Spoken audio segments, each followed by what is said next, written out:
మన చెవులతో వింటున్నది అబద్ధం. అసలు నిజం ఆ 4 గోడల మధ్య వేరే ఉంది.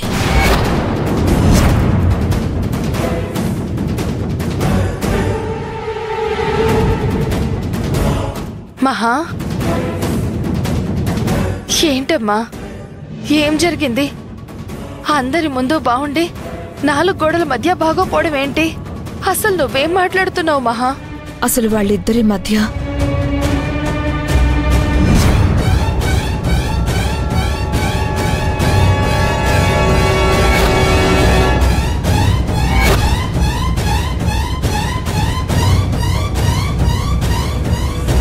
ఏంటమ్మా, క్షణం క్రితమే కదా నా బిడ్డ సంతోషంగా ఉందని ఆనందపడ్డాను. నువ్వు చెప్పింది విన్న తర్వాత, ఇదంతా అసలు నటన అని తెలిసిన తర్వాత నాకేం అర్థం కావడం లేదు. అసలు ఏం జరుగుతుంది మహా? ఎందుకని వీళ్ళు ఇలా ఉంటున్నారు? అసలు వీళ్ళు ఎప్పుడు కలుస్తారు?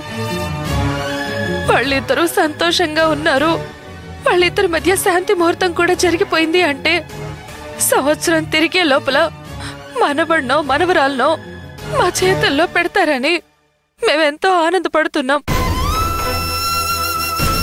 ఒకే గదిలో ఉంటూ పడకలు వేరైనప్పుడు ఇంకా వాళ్ళ జీవితంలో ఆనందం ఏముంటుందమ్మా? వాళ్ళ వల్ల ఇంకా మనం ఎలా ఆనందంగా ఉంటాం?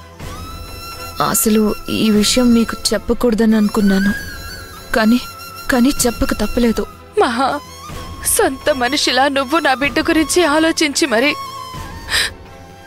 మా దగ్గర కూడా దాచిపెట్టి నువ్వెలా ఒంటరిగా ఆలోచిస్తున్నావు?